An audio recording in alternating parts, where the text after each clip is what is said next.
જય કેરિયરના digital platform પર આપ સર્વ વિદ્યાર્થી મિત્રોનું સ્વાગત છે। ગુજરાત ગૌણ સેવા પસંદગી મંડળ દ્વારા મદદનીશ ગ્રંથપાલની જગ્યાઓ બહાર પાડવામાં આવેલી છે। તો ચાલો વિદ્યાર્થી મિત્રો આપણે એ જોઈએ કે એની અંદર એનું એજ્યુકેશન ક્વોલિફિકેશન શું છે, બરાબર છે, એની પરીક્ષાની પદ્ધતિઓ શું છે, બરાબર, એના પરીક્ષાના ફોર્મ ક્યારે ભરાશે, તો આ બધી માહિતીઓ માટે આપણે ટુ ધ પોઈન્ટ વાત કરતા જાય તો સૌપ્રથમ જોઈએ તો કે ભાઈ આ ગુજરાત ગૌણ સેવા પસંદગી મંડળ માટેની આખી જાહેરાત છે। આ આખી જાહેરાત અમારી ટેલિગ્રામ ચેનલ ઉપર તમને મળશે। તમારે જો આની પીડીએફ જોતી હોય તો ત્યાંથી મળી જવાની છે। આપણે મુદ્દાસર વાત કરીએ તો આપણે સૌપ્રથમ આમાં જોવાનું થાય કે ભાઈ જાહેરાત ક્રમાંક નંબર કેટલા છે, તો કે 354। કોઈ પણ એક્ઝામની તૈયારી કરતા પહેલા એના આપણી પાસે જાહેરાત ક્રમાંક નંબર આપણને ખ્યાલ હોવો જોઈએ। આ હું દર વખતના વિડીયોમાં વાત કરું છું, એટલે ઘણીવાર લોકો વિડીયો જોતા હતા કે ભાઈ અમને હવે ખબર જ છે, પણ હું નવા વિદ્યાર્થીઓને ટાર્ગેટ કરી અને આ વાત તમને ખાસ કહેતો હોઉં છું। બીજી વાત છે કે ભાઈ આ ગ્રંથપાલની ભરતી છે તો એ કયા ડિપાર્ટમેન્ટ દ્વારા કરવામાં આવશે, તો કે ભાઈ રમત ગમત અને યુવા સાંસ્કૃતિક પ્રવૃત્તિનો વિભાગ છે એના અંતર્ગત આ 100 જગ્યાઓ ઉપર ભરતી કરવામાં આવવાની છે। એના ફોર્મ ક્યાંથી ભરાશે, બરાબર છે, તો એના ફોર્મ છે એ તારીખ 16/12/2025 થી લઈ અને 30/12/2025 સુધી ભરાવાના છે, બરાબર। 30/12/2025 સુધી રાત્રિના 12 વાગ્યા સુધીમાં ભરાવાના છે। પણ વિદ્યાર્થી મિત્રો ખાસ અહીંયાથી એક સલાહ કે જેટલું બને એટલું વહેલું ફોર્મ ભરી દેવું। છેલ્લા દિવસોમાં ઘણી વાર એવું થાય કે ઓજસની વેબસાઇટ છે એ હેંગ થઈ ગઈ હોય। અત્યારે તમે જોઈ શકો છો કે પોલીસ કોન્સ્ટેબલના ફોર્મ ભરાઈ રહ્યા છે। અત્યારે અંદાજિત 8 લાખથી પણ વધારે ઉમેદવારોએ ફોર્મ ભરી દીધા છે અને આ તમામ ફોર્મ જે છે એ બધા ઓજસની વેબસાઇટ ઉપર જ ભરાતા હોય છે, બરાબર છે। એટલે નવા વિદ્યાર્થીઓ માટે ખાસ કે ઓજસની વેબસાઇટ ઉપર ગુજરાત સરકારની તમામ ભરતીના ફોર્મ ભરાતા હોય। હવે મુદ્દાસર બીજી વાત કરીએ ભાઈ કેટલી જગ્યા છે, તો આની અંદર કુલ 100 જગ્યાઓ ઉપર ભરતી થવાની છે, બરાબર છે। એમાં કેટેગરી વાઇઝ અલગ અલગ જગ્યાઓ આપેલી છે। હવે ખાસ વાત જોઈએ આપણે તો કે ભાઈ આમાં વય મર્યાદા શું છે, કોણ લોકો કઈ ઉંમરના લોકો સુધી ફોર્મ ભરી શકાશે, તો એ કોમન આપેલું છે કે 18 વર્ષથી ઓછી ન હોવી જોઈએ અને 36 વર્ષથી વધુ ના હોવી જોઈએ। હવે અહીંયા બ્રેક નથી થઈ જતો, બરાબર છે, અહીંયા પણ છૂટછાટો મળે છે અનામતની નેમ। જો આપણે જોઈ શકીએ કે સામાન્ય કેટેગરીના જો કોઈ મહિલા ઉમેદવાર હોય તો એમને 5 વર્ષની છૂટછાટ મળે।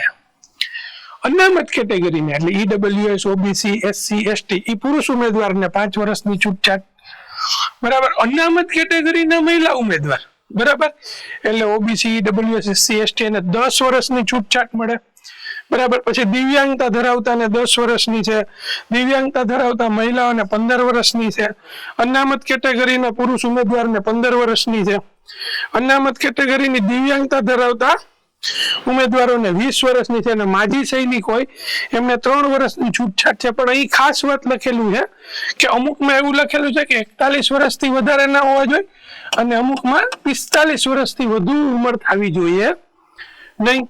એટલે સાવ કોમન વાત કરીએ તો 18 થી 36 વર્ષ, બરાબર। બાકી અમુક જે કેટેગરી વાઇઝ છૂટછાટ છે આપણે જોઈ ગયા છે। નેક્સ્ટ મુદ્દા ઉપર આવીએ, આપણને તરત જ એમ થાય કે ભાઈ સેલેરી શું હોય છે, કારણ કે આપણે કેવા છે ગુજરાતી છીએ અને ગુજરાતીના મનમાં એક વાત પહેલા હોય ભાઈ તમે આપશો હું ઈ કયો, બરાબર।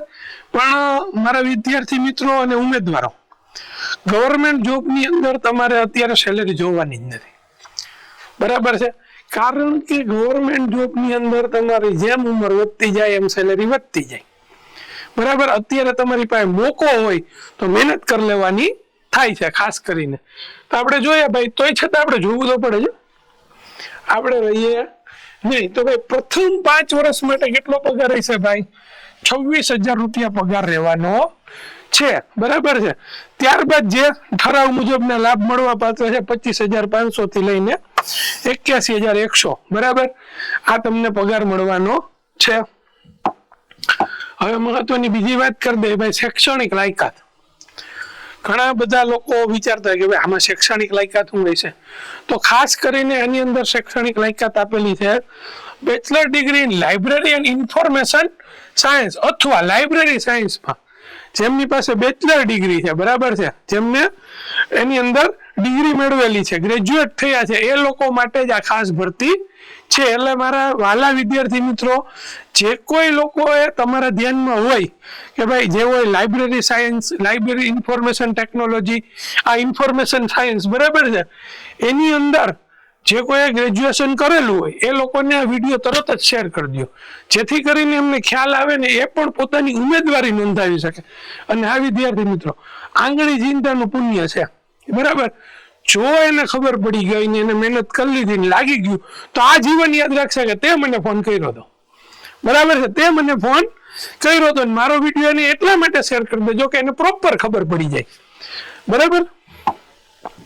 બીજી વાત છે ભાઈ કે હિન્દી ગુજરાતી ભાષા છે એના જાણકાર હોવા જોઈએ, બેઝિક કોમ્પ્યુટર આવડવું જોઈએ, બરાબર. આ એના મુદ્દા છે. પરીક્ષા ફી, તો સાહેબ આ પરીક્ષા ફી જબરજસ્ત છે. ગૌણ સેવા પસંદગી મંડળ વાળાએ આખી એક જબરજસ્ત પેટર્ન કરેલી છે. એ પેટર્ન કેવી છે સાહેબ? જો બિન અનામત કેટેગરીની ફી કેટલી છે? 500 રૂપિયા. અને બાકી બધાની કેટલી છે? 400 રૂપિયા, બરાબર. એટલે ઈ જબરજસ્ત પેટર્ન નથી, પેટર્ન શું જબરજસ્ત છે ખબર છે? જો પરીક્ષામાં ઉપસ્થિત રહીને એને ફી પરત મળી જાય. સાહેબ વિચાર તો કરો, સરકાર તમને બોલાવે, બરાબર, પરીક્ષા ફી પાછી આપી દે છે, પણ આપણે મહેનત નથી કરતા, ઘણા ફોર્મ ભરીને પરીક્ષા ભરવાય નથી જતા, એટલે એને એવો નિર્ણય લેવો પડ્યો ભાઈ, બરાબર છે. એટલે સાહેબ આ કેવું છે, જબરજસ્ત કહેવાય ને ભાઈ. આપણે પરીક્ષા ભરવા જાય એટલે આપણી ફી તો પાછી આવી જ જવાની છે. હાલો હવે જોઈએ બીજું, પરીક્ષા પદ્ધતિ. તો પરીક્ષા પદ્ધતિ MCQ ટાઈપની રહેવાની છે.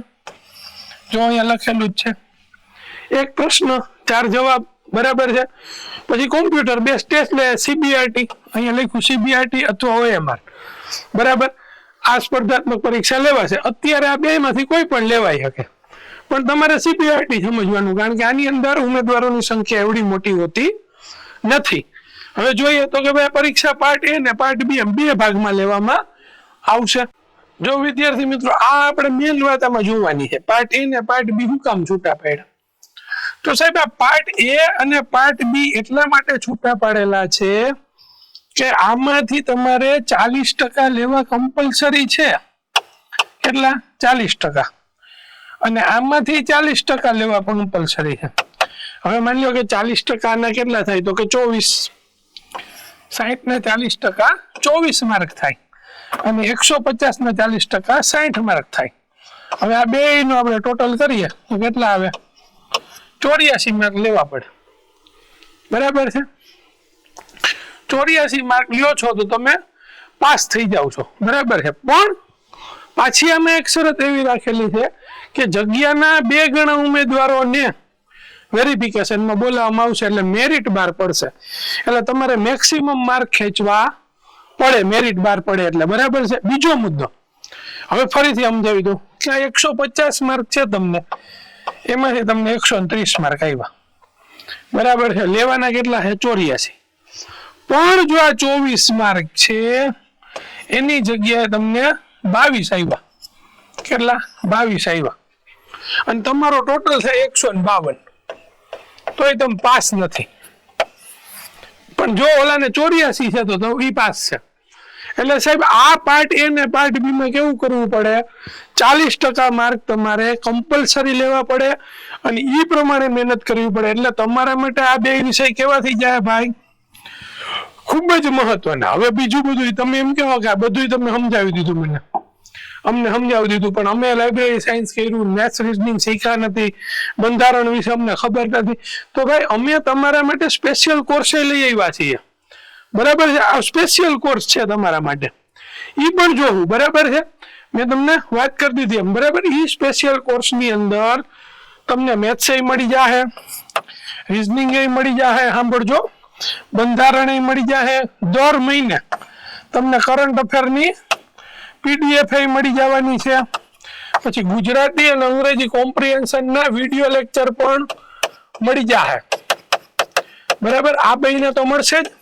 બંધારણ નહીં મળશે, ભેગા ભેગું આ ત્રણેયની ટેસ્ટ સિરીઝ એ તમને મળશે. શું મળશે? Test series. બરાબર, એ પણ તમને આની અંદર જ ઇન્ક્લુડ મળી જવાની છે. હવે તમને એમ થાય કે બધું બરાબર, આ અમે કરી લેવું, આના માટે આપણે આ કોર્સ લેવો, તો કોર્સ લેવા માટે શું પ્રોસિજર કરવાની છે ભાઈ? તો કાંઈ નથી કરવાનું, હાવ સરળ છે. પ્લે સ્ટોર ઉપર જવાનું, જય કેરિયર ઓનલાઈન ની એપ્લિકેશન ડાઉનલોડ કરવાની. શું કરવાનું છે ભાઈ? જય કેરિયર ઓનલાઈન ની એપ્લિકેશન ડાઉનલોડ કરવાની. એની અંદર ક્લાસ 3 સ્પેશિયલ વાળું જે બોક્સ હશે એની અંદર જઈ અને GSSB સ્પેશિયલ કોર્સ તમારે મેળવવાનો રહેશે. બરાબર છે. અને આ વિદ્યાર્થી મિત્રો એની કિંમત પણ ખૂબ જ નજીવી છે. બરાબર, 3 મહિના માટે કંઈક તમને 599 કેમ મળી જાય. બરાબર, અને હા એમાં હું તમને એક ખાસ વાત કહું છું કે તમે તરત કોર્સ નહીં ખરીદતા, એની અંદર જાઓ, એના ફ્રી વિડીયો લેક્ચર જુઓ, તમને સમજાય પછી જ તમારે એ કોર્સ ખરીદવાનો છે. અને બીજું કે જો એમાં કઈ ન સમજાય તમને, બરાબર છે, તો આ નંબર ઉપર તમે સવારે 10 વાગ્યાથી લઈ અને 6 વાગ્યા સુધી ફોન કરી શકો છો. તો તમારા માટે આ ઉત્તમ તક છે. બરાબર છે. તો જે કોઈ પણ વિદ્યાર્થી હોય લાઇબ્રેરી સાયન્સનો કોર્સ કરેલો હોય તેમને અમારો વિડીયો ખાસ શેર કરી દેજો. ફરીથી આવે કોઈ નવી ભરતીની વાત લઈને પાછા મળશું. ત્યાં સુધી રજા લઈએ છીએ. જય હિન્દ, વંદે માતરમ.